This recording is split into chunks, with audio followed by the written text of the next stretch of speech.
What's the good word, y'all? It's your boy DKB here. So finally starting to dive into a little bit of early free agent expectations for the New York Jets. There's an interesting one here suggested by Bleacher Report's Christopher Knox regarding Ravens running back J.K. Dobbins.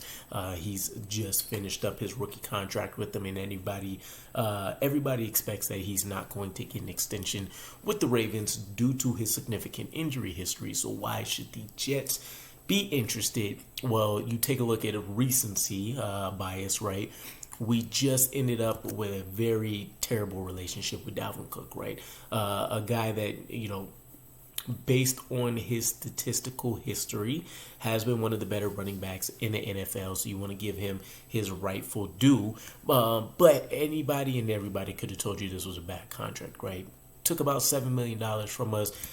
Things ended so badly, even though we mutually parted, that he was willing to give up about $280,000 just to get released by the Jets. And then, of course, we know he went to the Ravens.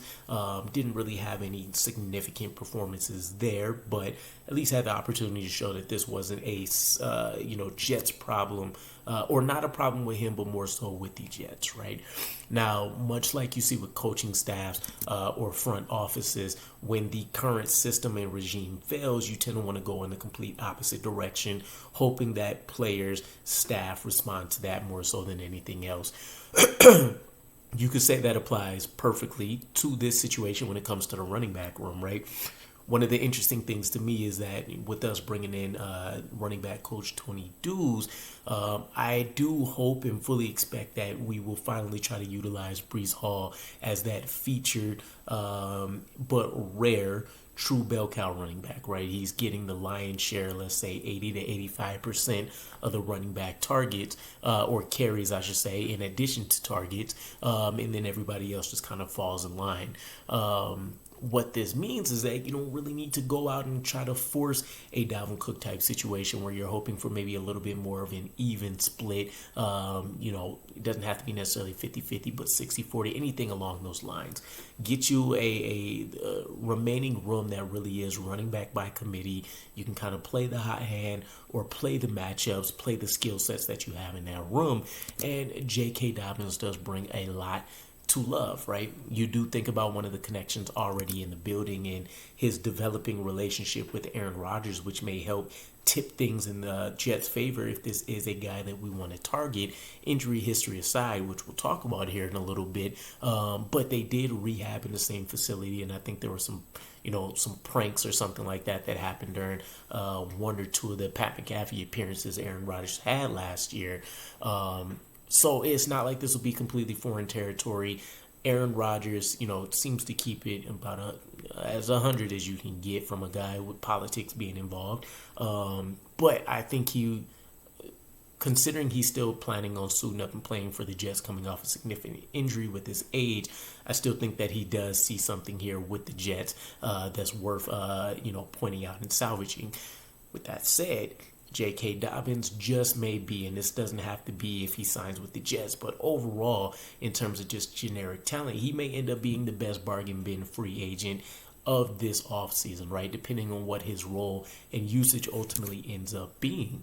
25 years old, 5'10", 215 pounds. So you're talking about a guy that theoretically should be built to withstand the rigors of the NFL. Brings dual threat ability. Some of the highlights of his career so far is that you want to talk about some of his explosive traits, one-cut ability, seeing the lanes. He's averaged about 3.0 yards per contact for his career, right? Career average of 5.8 yards per attempt, and that's an average, right, considering the few amount of games he's played. But that would make things, generally the less sample size you have, the bigger anomalies and some of these averages you can get. But this statistically will be great, right? You talk about Breece Hall. At one point, I think he was averaging over 6 yards per carry throughout the season before he kind of hit a huge wall, and that number might have actually been closer to like 8.2. But nonetheless, it just, comparison's sake, this isn't a bum that we're talking about. It's not a veteran on his last legs that we're just hoping to squeeze some kind of life out of. This is a guy that can go out there and make the plays that are ready. I think about, one of his last major performances. Can't remember the team they played, but he had like 16 carries for 130 yards with 2 touchdowns. If you put him in a reduced role where he's maybe only seeing 10 to 15 snaps a game, this is one of the more efficient running backs, I feel like, in the NFL that he's displayed so far in his career. Now, there are some concerns, right? The red flags. 24 career games in 4 years. That is a huge blow. It makes a guy like Mekhi Becton feel like an Iron Man in today's league. You think about the running back position, they generally take a lot more wear and tear anyways, which is why you would really have to be secure in the role that J.K. Dobbins has. The second piece is the contract, right?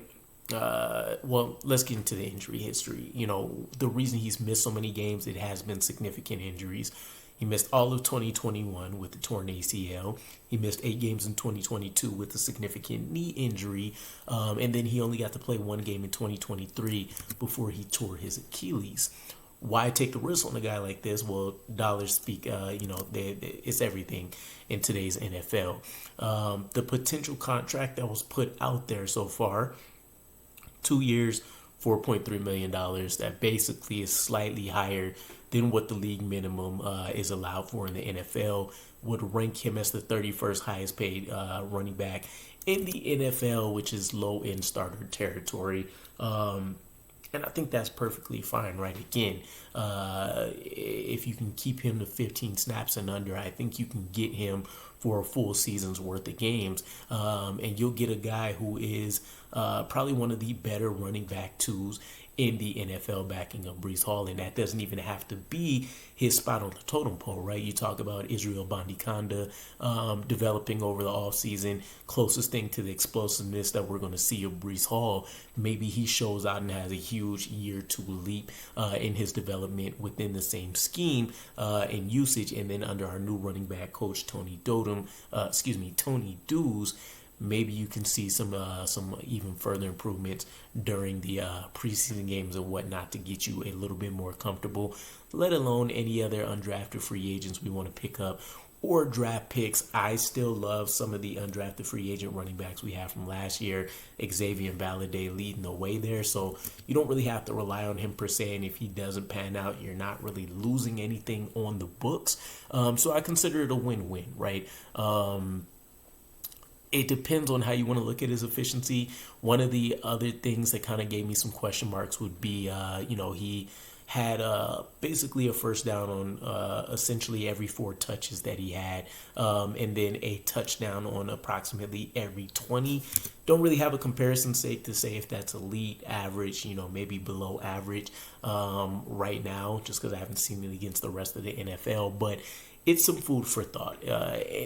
For the value of less than $2 million a year, essentially, I think this would be one of the moves that you should expect from the New York Jets right now. And we'll see. Maybe there's a different running back we fall in love with less of a scary injury history.